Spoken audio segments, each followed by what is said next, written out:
አምስተኛ የጌታችን የኢየሱስ ክርስቶስ ዳግም ምጽአት ምልክት ማቴዎስ ምዕራፍ 24 ከቁጥር 3 እስከ 8።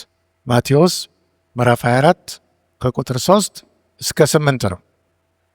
ኢየሱስ ክርስቶስ ነው የተናገረው እነዚህ ምልክቶች። ማቴዎስ 24 ከቁጥር 3 እስከ 8። እርሱ በደብረ ዘይት ተቀምጦ ሳለ ደቀ መዛሙርቱ ለብቻቸው ወደ እርሱ ቀርበው ንገረን፣ ይህ መቼ ይሆናል? የመምጣትህና የዓለም መጨረሻ ምልክቱስ ምንድን ነው አሉት። ኢየሱስም መልሶ እንዲህ አላቸው፣ ማንም እንዳያስታችሁ ተጠንቀቁ። ብዙዎች እኔ ክርስቶስ ነኝ እያሉ በስሜ ይመጣሉና ብዙዎችንም ያስታሉ። የጦርን ወሬ ትሰሙ ዘንድ አላችሁ። ይህ ሊሆን ግድ ነውና ተጠበቁ፣ አትደንግጡ። ዳሩ ግን መጨረሻው ገና ነው። ሕዝብ በሕዝብ ላይ፣ መንግስት በመንግስት ላይ ይነሳሉና ራብም ቸነፈርም የምድር መናወጥ በልዩ ልዩ ስፍራ ይሆናል። እነዚህ ግን የመምጣት መጀመሪያ ናቸው። ብዙዎች በስሜ ይመጣሉና ይላል ኢየሱስ ክርስቶስ። ዛሬ ቸርቾች ቁጥራቸው በጣም እየበዛ፣ ሰዎች ደግሞ ከመደበኛ ቸርቻችን ይልቅ የነብይነት አገልግሎትን ስለምንፈልግ ወይም ደግሞ የሚሉንን ነገር ለመስማት ስለምንፈልግ ወደዛ ነው የሚሄደው። ቸርች መምዶቿን በትምህርት አጥብቃ መያዝ ያለበት ዘመን ነው። አሁን ላይ ካሉት ትምህርቶች ውስጥ ባለፈው ጊዜ እንደገለጽኩት ዩኒቨርሳሊዝም የሚል ትምህርት አለ።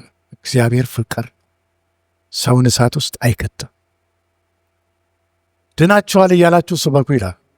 ድናችኋል እያላችሁ ማንንም ሰው ስበኩት፣ ምክንያቱም ኦልሬዲ ድኗል።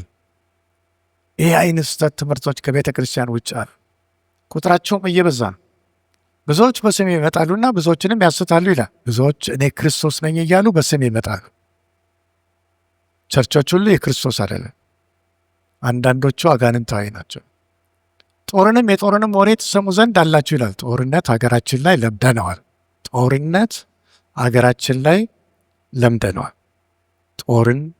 ጦርነትን ከዛሬ 2 ዓመት በፊት ስመጣ ያልተደረጉ ጦርነቶች አሁን ላይ እየተከፈቱ ነው። ህዝብ በህዝብ ላይ፣ መንግስት በመንግስት ላይ ነው።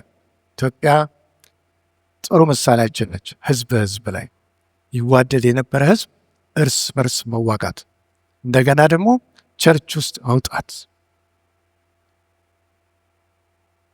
የምድር መናወጥ ይላል። የምድር መናወጥ ሰሞኑን ሀገራችንም አይተናቸዋል። ጦርነቶችንና የምድርን መናወጥ አፋር አካባቢ አንዳንድ ሰዎች እኔ አዲስ አበባ ሆኜ ከአሜሪካ ጋር ልንጣበቅ ነው ቶሮና የሚሉ ሰዎች ነበሩ። ከአሜሪካ ጋር አንጣበቅም፣ መሬት ተንሸራታ እዛ ትገጥማለች ብለው ነው። ሁለተኛ ምድር መናወጥ ባልታየ መልኩ በአሁን በኢትዮጵያ ውስጥ እየተካሄደ ነው ያለው፣ ይካሄዳል። አሁንም ገና ብዙ ትንቢቶች አሉ እና እነሱን እናያቸዋለን። ጦርነት እንትን ቪዲዮ እናየዋለን። ይሄ ኢየሱስ ክርስቶስ ይሄ ምልክት ምንድን ነው? እሱ ያለን ሶሻል ሚዲያ ምንድን ነው? ሶሻል ሚዲያ ላይ የምታዩት ነው። ምን? ጦርነት፣ ረሃብ፣ ምድር መናወጥ፣ ቸነፈር ይላል። ቸነፈር ማለት ተላላፊ በሽታ ማለት ነው። ለምሳሌ ኮሮና፣ HIV ኤድስ እንደዚህ አይነቶች ናቸው። ስለዚህ እነዚህን ምልክቶች ስታዩ የምጣር መጀመሪያ ይላል። ስለዚህ እነዚህ ነገሮች ሁሉ አሁን ሀገራችን ውስጥ የየናቸው ናቸው ያለች።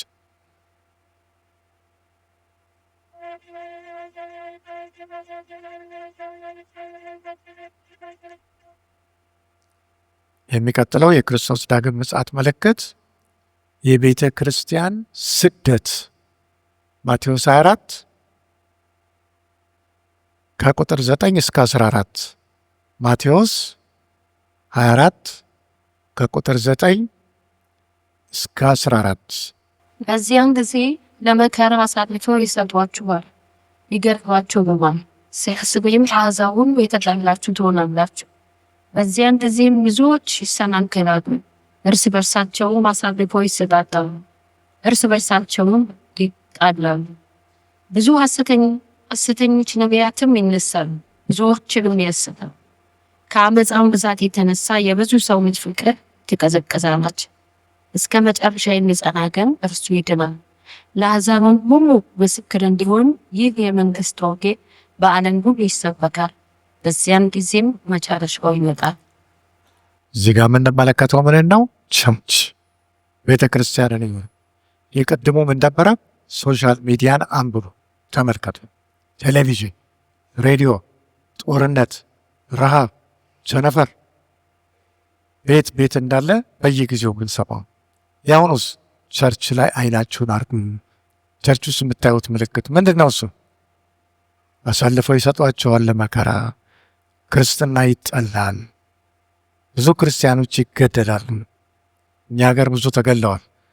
በመንግስቱ ኃይለማርያም ጊዜ ተገለዋል። በንጉሥ ዘርዓ ያዕቆብ ጊዜ ተገለዋል። ይሄ የሞቱ ሰዎች ደም ድምፅ አለ። ደም ሁልጊዜ ድምፅ አለ። የቃየል አቤልን ገደለው። የአቤል ደም ወደ እግዚአብሔር ይጮኻል። የሚፈስ ደም ተቅበዝባዥ ያደርጋል ያን ገዳዩ። ስለዚህ ምንድነው እሱ የሚነግረን እዚህ ላይ ቤተ ክርስቲያን ላይ ስደት ስታዩ በደጅ እንደቀረበ እወቁ። ለመከራ አሳልፈው ይሰጧቸዋል ይላል። ለመከራ አሳልፈው ይሰጧቸዋል። ይሄ በማድረጋቸው ደግሞ ጽድቅ ስራ ይሰሩ ይመስላቸዋል። ቤተ ክርስቲያን ቁጥሯ ይቀንሳል፣ አባሏ ብዙዎች እየፈሩ ይሄዳሉ። ድሮ በደርግ ጊዜ ክርስቲያኖች የተወሰነ ቁጥር ነበረ። በኋላ ግን መታሰር ሲጀምር ብዙዎቹ እየተጉ መሄድ ጀመሩ።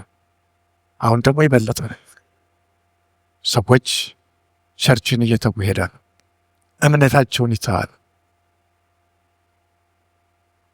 እንደገናም ደግሞ ጥቂቶቹ ቤተ ክርስቲያን ውስጥ የሚቆዩት ወንጌልን በጣም ያስፋፋሉ። ምን ይሆናል? ኳሊቲዋ ይጨምራል። የቸርች አሁን ኳሊቲ የለም ኢትዮጵያ ውስጥ በቤተ ክርስቲያን በኩል ኳሊቲ የለም። ቁጥር ነው፣ ቁጥር ላይ ነው የሚተኮረው። ቸርች ለቸርች ዛሬ በምን ይጣላል? አባል ሰው የክርስቶስ ከሆነ ጠብ ምን አስፈለገ? ቤተ ክርስቲያኖች በነፍሳት መጣላት የለባቸው። ውድድር የለም በሰማይ። የመንግስተ ሰማያት ነገር የግለሰቦች ጨዋታ፣ የቸርች ጨዋታ አይደለም። ስለዚህ ቤተ ክርስቲያን አባላት ቁጥራቸው ይቀንሳል፣ ግን በጣም ትጉ ክርስቲያኖች ይኖራሉ። እነዚህ ደግሞ ምን ያደርጋሉ? በዓለም ሁሉ ወንጌልን ይናገራሉ ይላል። ዛሬ ወንጌልን ለፍጥረታት በማድረስ በኩል እያንዳንዳችን ላይ ኃላፊነት አለ። የክርስቶስ ዳግም ምጽአት ፍጻሜ የሚያገኘው ይህን ስናሟላ ነው። ፍቅር ትቀዘቅዛለች ይላል። አዎ በጣም ፍቅር ቀዝቅዟል። ድሮ እዚህ አካባቢ ስታዩ ፍቅር በጣም የሞላበት ከተማ ነበረች ድሬዳዋ። እኔ ከድሮ ጀምሮ ስለማውቀው ነው። በኋላ ግን ፍቅር እየቀዘቀዘ መጣ። ድሮ አንዱ ሌላውን ሰላም ሳይል አይሄድም ወደ ቤቱ። ዛሬ ሁላችንም ቶሎ ነው ፕሮግራም ሲያልቅ ወደ የቤታችን የምንሄደው። ስለዚህ የፍቅር መቀዝቀዝ የክርስቶስ ዳግም ምጽአት አንዱ ምልክት ነው ማለት ነው። ስለዚህ አሁን አምስተኛው ምክንያት የኢየሱስ ክርስቶስ መጨረሻው ዘመን ምልክት አንዱ ሶሻል ሚዲያ ወይም ምድርን እዩ ነው የሚለን። ዜና አንብቡ ነው የሚለን። ቴሌቪዥን እዩ ነው የሚለን። ትሰማላችሁ። ስድስተኛው ደግሞ ቸርችን ተመልከቱ። ቸርች በነፃነት ነች። አሁን ስዕሎች ታያላችሁ። ስዕሎች አሉ። ቻይና፣ ሌሎችም ሀገር ውስጥ ደማስቆስ፣ ኢራን ክርስቲያኖች ላይ ወይም ደግሞ ቤተ ክርስቲያን ላይ የሚደረጉ ስደቶች አልተጨመረም። ኤርትራም ውስጥ ሙስሊም ሀገሮች ውስጥ ብዙ ክርስቲያኖች እየተሰደዱ ናቸው ያሉት። በምስል ምናያቸው ነገሮች ብዙ ይኖራሉ። ቤተ ክርስቲያን ስደት ላይ ነች ያለችው። እኛ ጋር አልደረሰም፣ ግን ነገ ይደርሳል። ስለዚህ ጊዜያችንን ዛሬ በሚገባ በቤተ ክርስቲያን ውስጥ ልንጠቀም ይገባል። ቻይና ጸረ ክርስቶስ ነች፣ ግን ቻይና ውስጥ 90 ሚሊዮን ክርስቲያኖች አሉ። 90 ሚሊዮን ክርስቲያኖች በጣም ብዙ ናቸው። ግን ቻይናውያን ጥያቄ ይጠይቃሉ። እናንተ ስታስተምሩ በመከራው ዘመን ነው ስቃይ ትላላችሁ፣ እኛ ሀገር ግን የመከራው ዘመን ገና ሳይመጣ እንኳን ይኸው አሁን ስቃይ እያየን ይላሉ። ብዙዎች ይገደላሉ። በዚህ ቻይና ውስጥ ሌሎችም ሀገሮች ውስጥ ክርስትና ዋስትና ያለበት ዘመን ላይ አይደለንም ማለት ነው። ኢቨን አሜሪካ እንኳን ሰውን እግዚአብሔርን የፈጠረ የሚሉ አስተማሪዎች ከየዩኒቨርሲቲው እየተባረሩ ክሬኤሽኒስት ይሏቸዋል። ክሪኤተር ፈጣሪ አለን እያላችሁ መታስተምሩ ስራችሁን ልቀቁ እየተባረሩ። አሜሪካ ድሮ የክርስትና ሀገር ምትባለች፣ ዛሬ ግን የለም። መጨረሻው ዘመን ላይ ሁሉ ነገር የተለወጠበት የቀዘቀዘበት ዘመን ነው ማለት ነው። 7ኛ የጥፋት እርኩሰት ማቴዎስ 24 ቁጥር 15 የጥፋት እርኩሰት በእንግሊዝኛ አቦሚኔሽን ኦፍ ዲዞሉሽን ይለዋል። ምንድነው እሱ? ከሁሉ ጥፋት መጥፎ ሰው እኔ እግዚአብሔር ነኝ ሲል ጥቅሱን እናነበዋለን። ማቴዎስ 24 ቁጥር 15 እንግዲህ በነቢዩ በዳንኤል የተባለውን የጥፋትን ርኩሰት በተቀደሰችው ስፍራ ቆሞ ስታዩ አንባቢው ያስተውል። የጥፋትን እርኩሰት ይላል ዳንኤል የተናገረው። አሁን ግን ኢየሱስ ክርስቶስ ነው የሚናገረው። በዳንኤል የተተነበየው የጥፋትን እርኩሰት አንድ ሰው ይመጣል። ያ ሰው ማን ነኝ ይላል? አምላክ ነኝ ይላል። ይሄ አምላክ ነኝ የሚለው ሰውዬ ማን ነው? ሐሰተኛው ክርስቶስ ነው። ስለዚህ አይኖቻችሁን ወዴት አድርጉ? ወደ ቤተ መቅደስ፣ የአይሁድ ቤተ መቅደስ። የት? እስራኤል። አሁን ኢየሱስ ክርስቶስ እንግዲህ ሲናገር የመጀመሪያ ምልክት አድርጎ ያስቀመጠው ሶሻል ሚዲያ አንበቡ። ሁለተኛ ቤተ ክርስቲያን ውስጥ ሐሰተኛ ነብዮች አሉ፣ ተመልከቱ ነው። ቀጥሎ አንድ ሰው ይመጣል። የት ጋር ተመልከቱ? ሚድል ኢስት፣ መካከለኛው ምስራቅ። የዛን ጊዜ መከራ ይጀምራል። 3ኛ መቅደስ ቤተ መቅደስ አለ። አሁን እየተሰራ እያስተካከሉ ነው።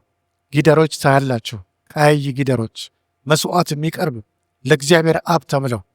ነገር ግን በመሃል ላይ ይሄ ሰውዬ ምን ይላል?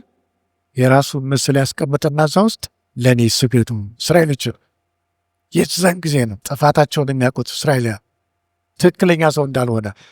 እስካሁን ድረስ ግን ምን ያደረጉት ነበር? መሲያቸው አድርገው ይቆጥሩታል። ስለዚህ ነው ኢየሱስ ክርስቶስ ሲናገር ሌላው በስሙ ቢመጣ ትቀበሉታላችሁ። ኢየሱስ ክርስቶስ ሲመጣ አልተቀበሉትም። ሌላው ግን በስሙ ቢመጣ ትቀበሉታላችኋል። ስለዚህ መካከለኛው ምስራቅ ላይ አይኖቻችሁን አርጉ። ትልቅ መከራ ይመጣል። እስራኤላውያኖች ይሰድዳል። በሌላ ዓለም ውስጥ ያላችሁ ሰዎች ምን አድርጎ? ባላችሁበት ስፍራ ተቀመጡ፣ አትንቀሳቀሱ ነው የሚለው ኢየሱስ። ባላችሁበት ስፍራ ተቀመጡ፣ እንቅስቃሴ አታርጉ። ስለዚህ ትልቅ መከራ ከፊታችን ይቀር። አሁን ራሱ ሰላም አይደለም፣ ግን ከዚህ በኋላ የሚመጣው ደግሞ በጣም የከፋ ጊዜ ሆነ። ስለዚህ ተጠንቀቁ ነው የሚለን።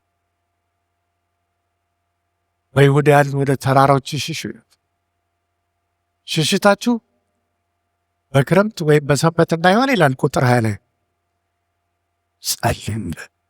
ዛሬ ጸሎት ቀዝቅዟል። ጸሎት የለም። ማምለጫ መንገድ እጅግ በጣም አስቸጋሪ። ሽሽታችሁ በክረምት ወይም በሰንበት። ሰንበት የማረፊያ ጊዜ ነው። ክረምት ማረፊያ። የክረምት መሸሽ አስቸጋሪ ነው።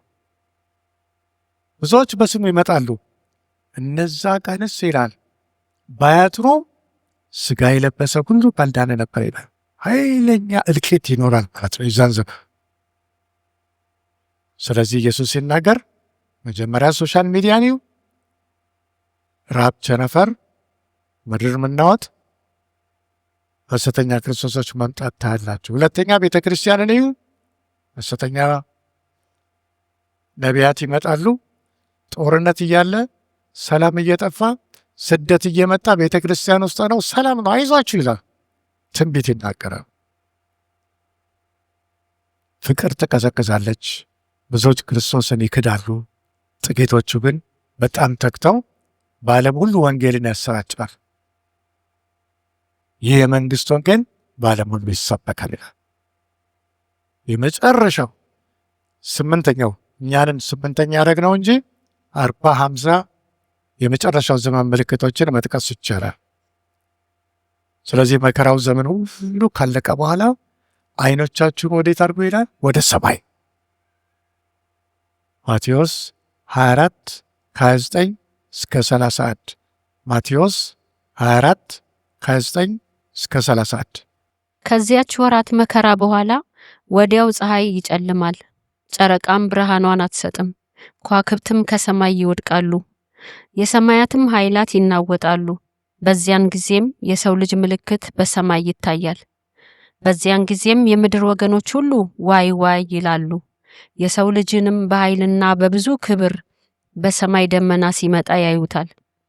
መላእክቱንም ከታላቅ መለከት ድምፅ ጋር ይልካቸዋል። ከሰማያትም ዳርቻ እስከ ዳርቻው ከአራቱ ነፋሳት ለእርሱ የተመረጡትን ይሰበስባሉ። ኢየሱስ ክርስቶስ ሲመጣ በግልጽ ነው የሚታየው። ከዚህ በፊት እንደነበረው በግርግም ተወልዶ እረኞች ሄደው አይዘምሩለትም። አሁን ሲመጣ ሁሉ ሰው ያየዋል። ማየው ሰው ከመምጣቱ በፊት ትልቅ ጨለማ ባለም ውስጥ ይሆናል። ከዋክብቶች ይወድቃሉ ይላል መብረቅ። ከዋክብቶች ይወድቃሉ፣ ጨረቃም ወደ ደም ትለወጣለች፣ ፀሐይ ትጨልማለች። የዛን ጊዜ ክርስቶስ ደምቆ ይታያል በአየር ላይ ሲመጣ።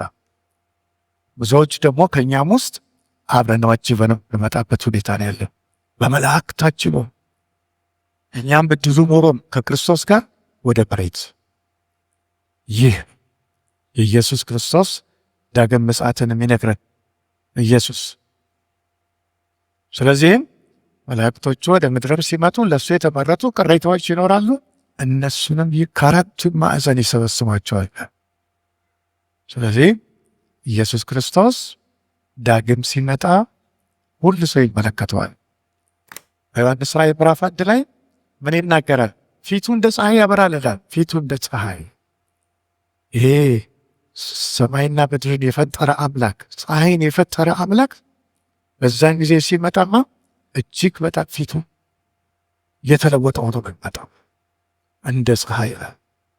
ከፀሐይም በላይ ዮሐንስ ወዳጁ ነበር ኢየሱስ ክርስቶስ በምድር ሲመላለሱ። አሁን ግን በምዕራፍ 1 ላይ ዮሐንስ ራእይ ላይ ሲመለከተው ግን ለየት ያለበት ሰማይና ምድርን የፈጠረው አምላክ ለየት ብሎ የታየው መቆም አልቻለም በፊቱ። ስለዚህ ዮሐንስ ስለ ኢየሱስ ክርስቶስ ሲጽፍ ሲናገር ቀደም ሲል ከሚያውቀው በተለየ መልኩ መሆኑን ይነግረናል። አሁን እንግዲህ ወደ ዮሐንስ ራእይ በምንገባበት ጊዜ ዮሐንስ ራእዩ ሲጽፍ የሮማውያኖች አገዛዝ የነበረበት ጊዜ ነው። መግቢያ ነው የምናየው።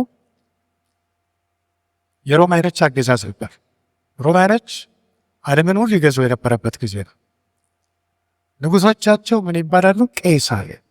ቄሳር የሰው ስም ሳይሆን ንጉስ እንደማለት ነው። ቄሳር ምን እያሉ ያስተምሩ ነበረ? ቄሳር አምላክና ጌታ ነው ወሩ ይላሉ። ቄሳር አምላክና ጌታ ነው። ማንም ሰው እንደዚህ ካናለ ይገደላል። ዕጣን ደግሞ ይጨሳል በዓመት አንድ ጊዜ። ምን ብለው ዕጣኑን አጭሰው በሚሄዱበት ጊዜ ቄሳር አምላኬ ነው። ነገር ግን ክርስቲያኖች በዛን ዘመን የነበሩት ብዙ ዋጋ ከፍለዋል፣ ብዙ ስደት ደርሶባቸዋል። ዮሐንስም ቢሆን ከዚህ ራቅ አልነበረም። ሮማውያኖች በጣም ጨካኝ ንጉሶች ነበሯቸው። ጨካካኝ ንጉሶች መሪዎች የነበሯቸው ጊዜ ነው። ክርስቲያኖችን ያሳድዱ የነበሩ በተለይ አንዱ ኔሮ የሚባል ንጉስ አለ።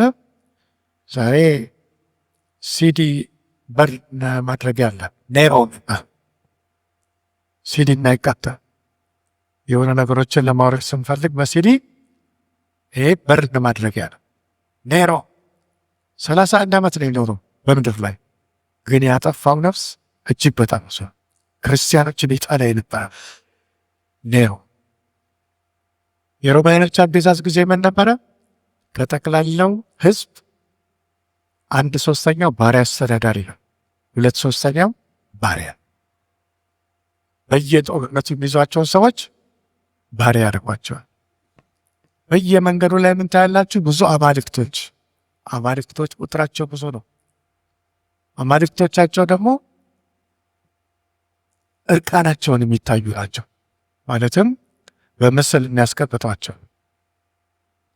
በዛን ዘመን ክርስቲያን ሆኖ መኖር በጣም አስቸጋሪ ነው። ስለዚህ ነው አንዳንድ ሰዎች ዮሐንስ ራእይን ሳይሆን ምን ይላሉ? ያስፈራል፣ አናነብም። እኔም ድሮ ትምህርት ቤት ሆኜ ዮሐንስ ራእይን ብሎ አንድ ሰው ካነበበ ልጆች ይፈራሉ፣ አታንብቡ ይላል። አይባልም። በመጽሐፍ ቅዱሳችን ውስጥ ዮሐንስ ራእይ ባይኖር መጽሐፍ ቅዱሳችን ሙሉ አይደለም። አያስፈራም። ሰዎች የሚፈሩበት ምክንያት አለ። አንደኛው ምክንያት ምንድን ነው? እሱ በመንገድ ላይ አንበሳ አለ እያለ አንዳንድ ሰው መንገድ ከሜዳ ያቋርጣል ይላል። ምሳሌ 26 ቁጥር 3 ላይ አንበሳ አለ ተብሎ ህልም ተፈርቶ እንደሚባለው አይነት ማለት ነው። ስለዚህ ዮሐንስ ራእይን ማንበብ የሚያስፈራ አይደለም። ዮሐንስ ራእይን ስትመለከቱ ስንት ምዕራፍ አለው? 22 ምዕራፍ። ስንት ቁጥሮች አሉት? 404።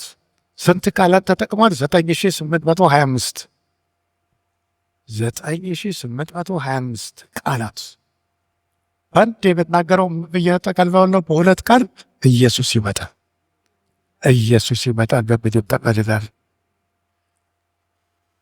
ዮሐንስ ራእይ ምዕራፍ 1 ቁጥር 7 ላይ ተመልከቱ። ይሄ መሪ ቃሉ ይሄ ነው። የዮሐንስ ራእይ ጠቅላላ ሀሳቡ የተጠቃለለው እዚህ ላይ ነው። ዮሐንስ ራእይ ምዕራፍ 1 ቁጥር 7ን ታነብልናለች።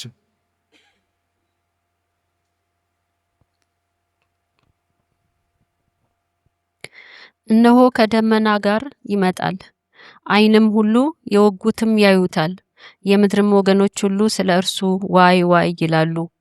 አዎን አሜን።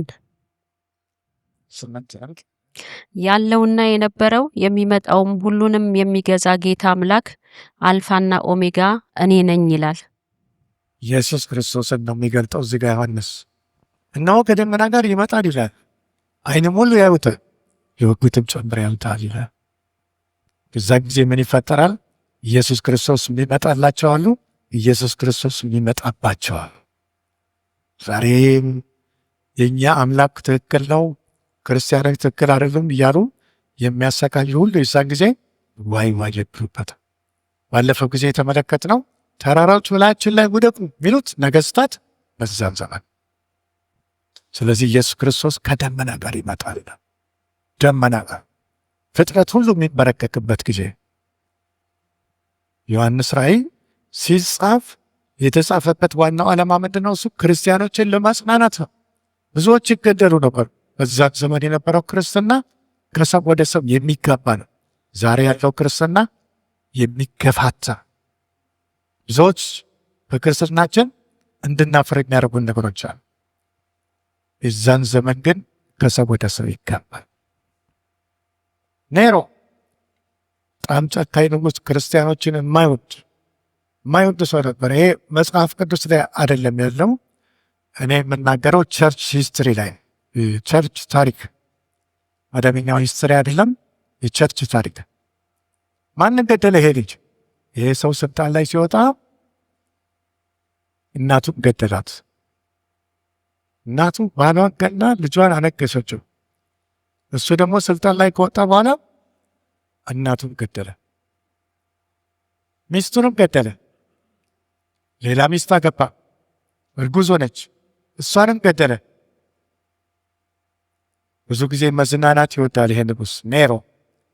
በአትክልት ስፍራ ከቆባቶቹ ጋር ይቀመጥና ምን ይላል? ክርስቲያኖችን አምጡልኝ ይላል። ከእግራቸው እስከ ራስ አናታቸው በሰም በተበከረ ጨርቅ ያለብሳቸውና ምን ያደርጓቸዋል? ያጋያቸዋል። ለአትክልቱ ስፍራ ብርሃን ይሰጣል።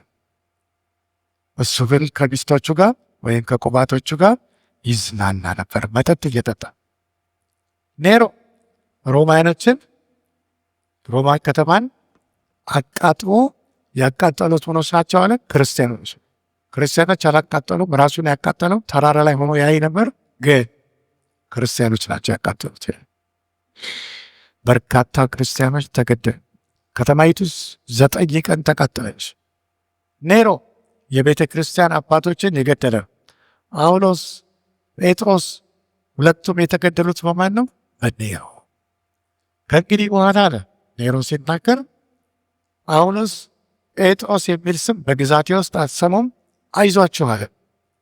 ከጥቂት ዓመት በኋላ ግን ሰዎች ውሻዎቻቸውን ኔሮ፣ ልጆቻቸውን ጳውሎስ፣ ጴጥሮስ እያሉ መጥራት ጀመሩ። ስለዚህ ግፍን የሰራው ሰው ራሱን ደግሞ ሲሞት ሰዎች እንዳልተቀበሉት የሚያይበት ሁኔታ ተፈጠረ። ከኔሮ ቀጥሎ ብዙ ሰዎች የጨፈጨፈ ሌላ ንጉሥ ነበር፣ ዶሚሽን።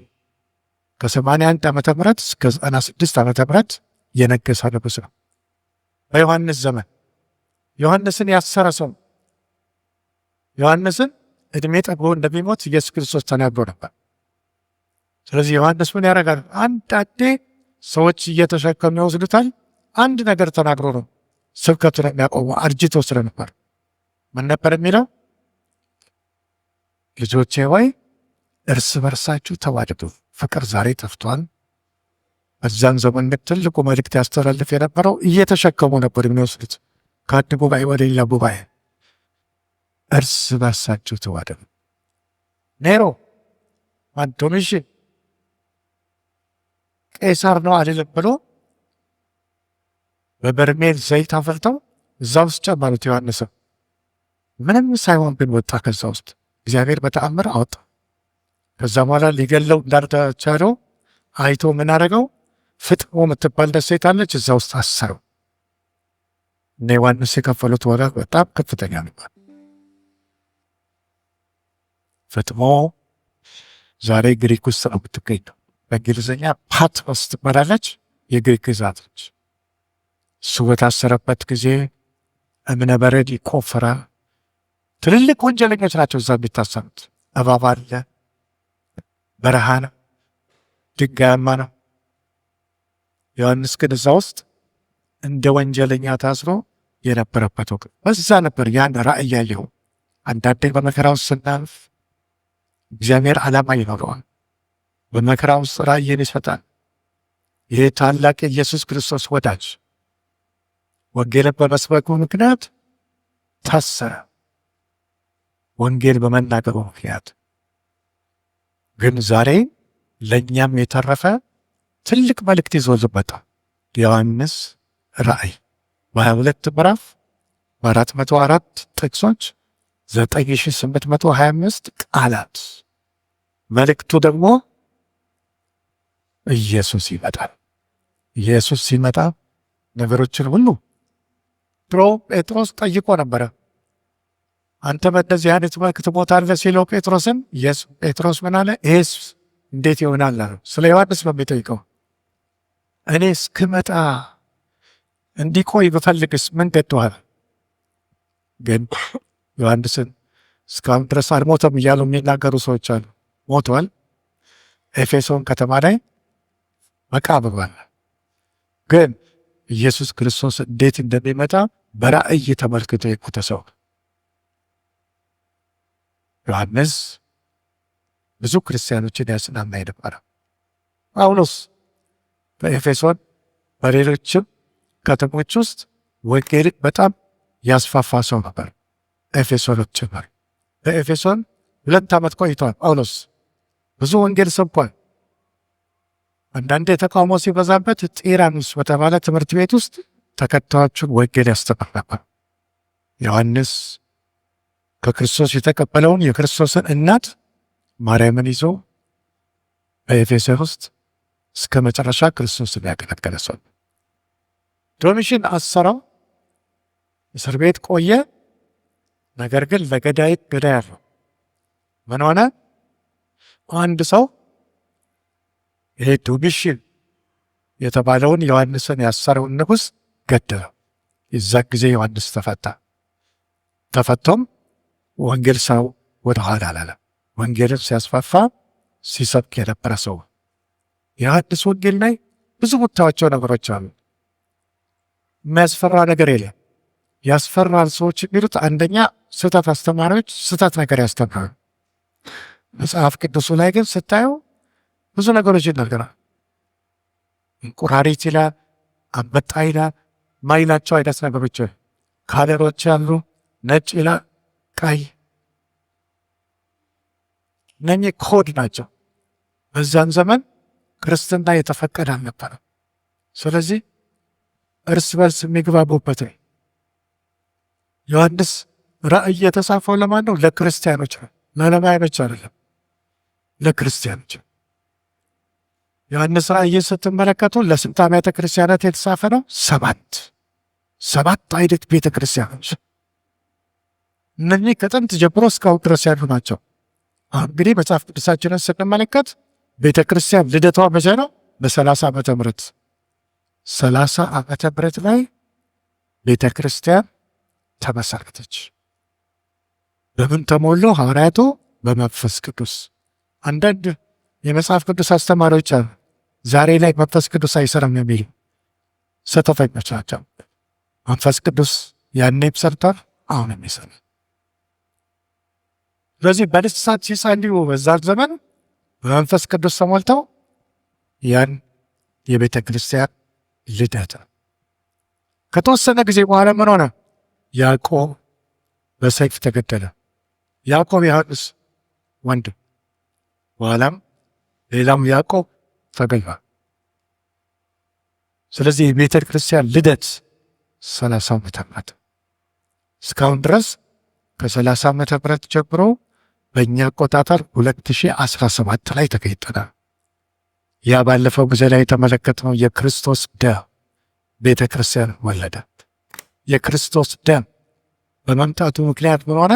ከአይሁዶች ጋር እኩል ከነ አብርሃም ጋር ከነ ዳዊት ጋር የዘላለም መንግስት ወራሾች። በተለይ እኛ አሕዛብ የነበርነው በክርስቶስ ደም ይህን ድል አግኝተናል ማለት ነው። በ30 ዓመተ ምህረት መጨረሻው ዘመን ላይ የምትነሳ አንድ ቤተ ክርስቲያን አለች ይላል መጽሐፍ ቅዱስ። ማን ትባላለች? ሎዶቅያ። ሎዶቅያን ምዕራፍ 2 ላይ እንመለከተዋለን ሌላ ጊዜ። ሎዶቅያ ቤተ ክርስቲያን ምንድን ነች? የመጨረሻው ዘመን ምልክት ቸርች። ምን የምትል ነች? ሁሉ አለኝ፣ ሀብታም ነኝ። ቤተ ክርስቲያን ልትመካ አይገባም። ሁሉ አለኝ ማለት የለባትም። ግን ክርስቶስን ከመሃላ እኮ አስወጥታል። የጌታ እራት የሚወሰነው አለ ክርስቶስ። ግን ሁሉ አለኝ ትላለች፣ ሀብታም ነኝ ትላለች። ይቺ አይነት ቤተ ክርስቲያን ዛሬም ያለች ነች። ሎዶቅያ የአንድ ሴት ስሙ። አንቲዮከስ የሚባል አንድ ንጉሥ ነበረ። በጣም ሚስቱን ስለሚወዳት በሚስቱ ስም ከተማ መሰረተ። ምን ተባለች ከተማው? ሎዶቅያ። ሎዶቅያ ግን ምን አረገች? ከተማዋ በሷ ስም መጠራቱ ካየች በኋላ ባሏን በመርዝ ገደለችው። ዛሬ ኢየሱስ ክርስቶስን በመርዝ የመግደል ሙከራ የሚያደርጉ ቸርቾች አሉ። ለክርስቶስ ተገቢው ክብር የማይሰጡ አስተማሪዎች፣ ሰባኪዎች አሉ። ሽር ጉድ እንዲሉላቸው ሰዎች የሚፈልጉ የእግዚአብሔር ክብር ቢሻው ይህ አይነት ቤተ ክርስቲያን ትጠፋለች። ሎዶቅያ ቤተ ክርስቲያን ሰዋት ሀብታም ነች፣ ገንዘብ አላት፣ በየፕሮግራሙ ምግብ ይካሄዳል። ክርስቶስ ግን የሌለባት ቤተ ክርስቲያን ነች። ስለዚህ ሎዶቅያ እንዳንሆን ጥንቃቄ ያስፈልጋል። ይህ የመጨረሻዋ ዘመን ቸርች በየቸርቾቻችን ጥንቃቄ ልናደርግ። ሁሉ አለን አገር የጎደላት ነገር ነበረ። ስለዚህም ኢየሱስ ክርስቶስ የጎደላትን ነገር ይናገራል። እሱን ምዕራፍ 1 የሚቀጥለው ጊዜ ላይ 4 ቀን ይፈጃል። እሱን አይተን ስንጨርስ ምዕራፍ 2 ላይ ሎዶቅያ እንላለን። ግን እንዳጀማመር ሎዶቅያ ቤተ ክርስቲያን እንዳንሆን ጥንቃቄ። ክርስቶስን ሳታመልክ ክርስቶስን አመልካለሁ ብትል፣ ሀብታም ሳትሆን ሀብታም ነኝ የምትል፣ አያለሁ አጥርቼ የምትል፣ አይኖ ታውሮ እሷ ግን አላያለሁ ትላለች። ይህን አይነት ቀዝቃዛ ሞቃትም ያሉነች ቸርች ነች ይላል። በራድ ወይም ትኩስ አይደለም ይላል። ስለዚህ ከአፌ ልተፋለሁ ይላል። ዛሬ በክርስትና ህይወታችን ውስጥ እንዲህ አይነት ሰዎች አለን። በየቸርቹ በራድ ወይም ትኩስ ያልሆን ምናመቻምች ከዓለማውያኖች ጋር ስንገኝ ዓለማዊ የምንሆን፣ ቸርች ስንመጣ የምንዘምር ጥንቃቄ እናርግ። በቤተ ክርስቲያን ውስጥ ስንመላለስ አላግባብ እንራመድ፣ ጥንቃቄ እናርግ። ሰውን አኩርፈን ቸርች የምንመጣ ጥንቃቄ እናርግ። ክርስቶስ ቢመጣ የሚያኮርፉ ሰዎች መንግሥተ ሰማያትን አይወርሱ። ግልጽ ነው። ቸርች መሪዎች የተጣሉ ሰዎችን ማስታረቅ አለባቸው። አገልጋዮች ይሄ ኃላፊነታችንን በሚገባ እንድንወጣ ያስፈልጋል ማለት ነው። ዛሬ ጊዜያችን ስለደረሰ እዚህ ጋር እንዳቆምና አጭር ጸሎት አድርገን እንጨርሳለን። እግዚአብሔር አምላካችን ሆይ እንደገና ደግሞ እናመሰግናለን ይህን ጊዜ ስለሰጠህን። አምላካችን ሆይ በራድ ወይም ትኩስ ከመሆን ጠብቀህን እግዚአብሔር አምላካችን ካንተ ጋር አለንን። አምላካችን ሆይ ግንኙነት የምናጠናክርበትን መንገድ ትሰጠን ዘንድ ጸልያለን። የጸሎት መንፈስ፣ የልመና መንፈስ እግዚአብሔር በላችን ላይ ያፍስ። አገራችንን ተመልከት። እርስ በርስ በፍቅር ደግሞ ታያይዘን ዘንድ እንጸልያለን። አምላካችን ሆይ እያንዳንዳችንን በቤታችን እግዚአብሔር አምላካችን ሆይ በምንሄድበት ቦታ ሁሉ ትባርክ ዘንድ ደግሞ እንማጸናለን። ዙሪያችንን የእሳት ቅጥር ሁነን ቤተ ክርስቲያንን ጠብቅ። ክብር ምስጋና ላንተ ይሆን፣ በኢየሱስ ክርስቶስ ስም አሜን።